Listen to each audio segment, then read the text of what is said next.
Hello, hello. Welcome on into another episode of the Whiskey Crusaders. I'm Will. No, Matt. Today, Matt's got me drinking something called the Sassenach, which sounds an awful lot like Sasquatch Snatch, but I'm going to drink it anyway. I hope you don't forget to hit that like and subscribe button and click that notification bell so that you don't miss me drinking these silly things. Matt, what can you tell me a little bit about these things? All right. This is the Sassenach. If you guys are big fans of the show Outlander, Sam Heughan, who's the main character, plays Jamie Frasor, created this. The big thing in there is that they say billows and breeze, islands and seas, mountains of rain and sun. All that is good, all that is fair, all that is me is home.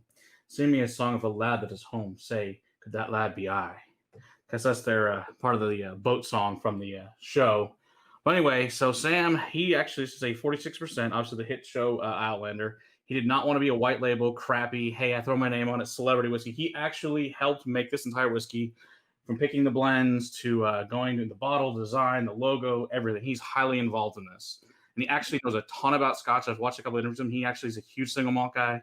He's actually a peat head, but he didn't want to put peat in this in the first time because there's going to be new people getting into Scotch. So he wants them to actually be able to drink this and not die. So, which is a big plus from him.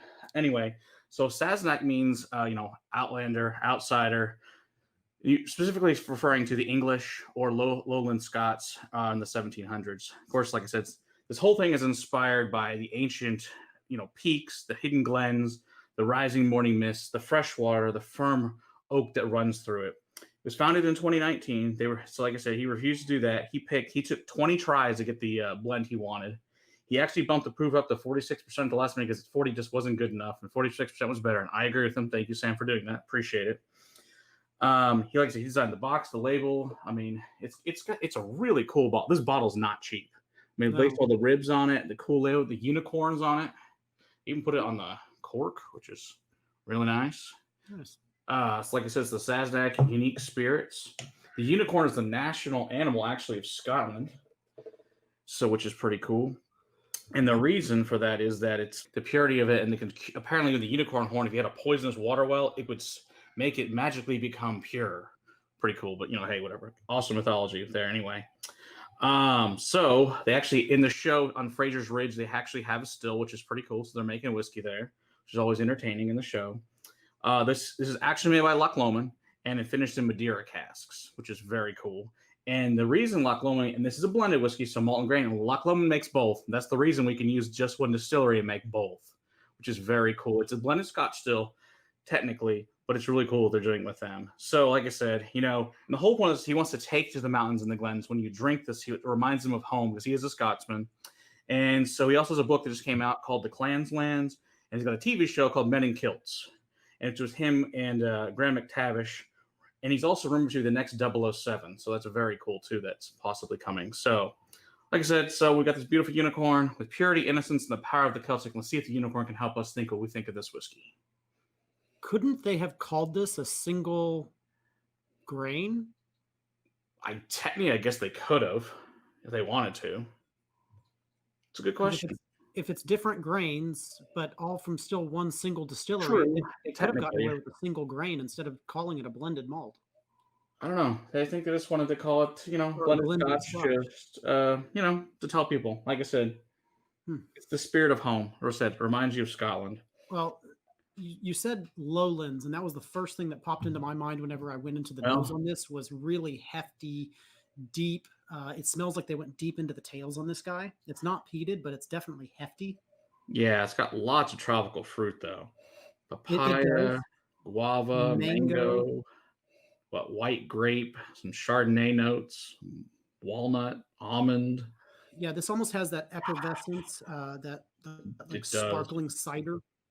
Ooh, like it's also got lots of salt and brine.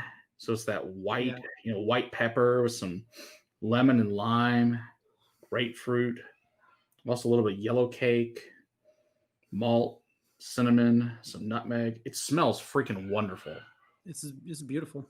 This may be one of the best blended scotches I've ever smelled. Certainly. And the fact that he actually went through all the effort to make this and not just, like I said, throw his name on something actually tells a lot about his integrity and character. So I really appreciate Sam doing, and the fact that he at the last minute knowing whiskey drinkers like 46%, not 40. I appreciate him moving it up. He said it cost him a ton of money. They had to relabel everything and take all their labels off. So, but I do appreciate him doing that. Yeah, but it makes up for it so much in the Oh yeah, the MSRP is 100, but you know, it is what it is. It's a new brand. It's the bottles. No age statement. The box is expensive. No, there's no age statement on it. Okay.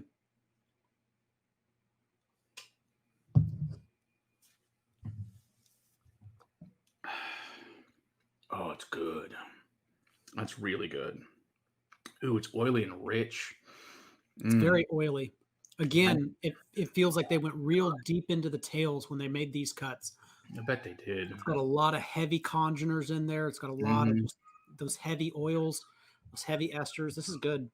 Yeah, it's got a lot of malt. It's a little malty and effervescent. It's buttery. It's toasty, warm. It's like a warm, fresh bread out of the oven. Yeah. Marzipan and almond. Like some snickerdoodle. Yeah. Butterscotch cookie. Butterscotch scotchy. Definitely butterscotch. But then your guava and your papayas and those mangoes show up. The lemons and limes and pears and apricot, peaches. Good grief. Orange and honey. This is very yummy. My gosh. Vanilla, some raisins. Oh, it's a bright, glorious day in the Highlands. You're sitting down at the top of the Highlands, looking down into a beautiful glen. I mean, this really does take you to Scotland. I could seriously sit there up and just imagine being up there drinking this. I don't know, man. I'm picturing myself in the lowlands getting rained on, but still out in that same glen. Oh, I'm still enjoying myself. I'm still having a good time, but I'm getting rained on. It's a little bit of a dreary day, but I'm still enjoying the heck out of myself. I love this. This is so good. Yeah, I enjoy this. Well, you said price point's at 100. Yeah. Okay. Yeah, and actually, I got to try the first sample of this from our buddy Mark Reyes, and I sampled this a few months ago, and it was delicious. So I want to thank Mark for that. But yeah, this is an amazing thing. This is highly sought after, highly allocated, sold out pretty much everywhere in America at the moment. They're bringing more. They're supposed to have more at the end of January, they said. So the UK, I think, still has some at the moment, some of Europe, but I'll have to see. But it's excellent. So yes, if you see it, I would definitely snatch it up as many bottles as you can. It's freaking delicious. Whether you're a fan of the show or just a fan of Scotch, I don't think you're gonna not enjoy it. You're gonna find some enjoyment out of it. But yeah, if you're a fan of the show, Sam did everybody right. He did a really excellent job with this. Obviously, the show's great. This is great, and I can't wait to see his new show. The men in kilts there should be entertaining with his road trip there. Oh, this is damn good whiskey. He did a hell of a job. I'm really freaking impressed. Because these celebrity ones, like, this may be the best celebrity made whiskey I've ever had, to be real honest. Can you think of a better one? I can't. No. I mean, I thought that the one up in Iowa, the Cedar Ridge one with the legendary the Reserve was good. Yeah, the Reserve one was pretty tasty, but I think this beats that. This is better. This is the best. I think I'm gonna stand on this. This is the best celebrity made whiskey I've had. Getting banana in the nose all of a sudden. That's good. This is crazy complex. Yeah, he did good. My gosh, yeah. He said they're gonna eventually start making some other products too. Hopefully, some single malts and stuff down the road, and maybe some peat at some point. So, I look really forward to the things that are come out of this brand. So I'm very excited. But yeah, this is awesome. So, great job, guys. Sam, and appreciate this. This is fantastic, and look forward to drinking more of this. Yeah, I do too. Make sure to hit that like and subscribe button so you don't miss anything. And until next time, keep on crusading for the whiskey in your glass. Cheers.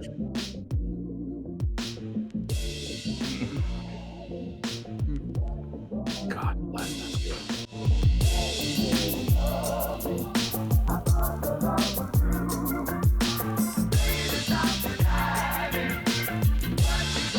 Don't forget to hit that like and subscribe. Don't miss a thing. Keep on crusading until that. Should do that again. I don't usually do both parts. No, you don't. Gotta have something to put in the outtakes.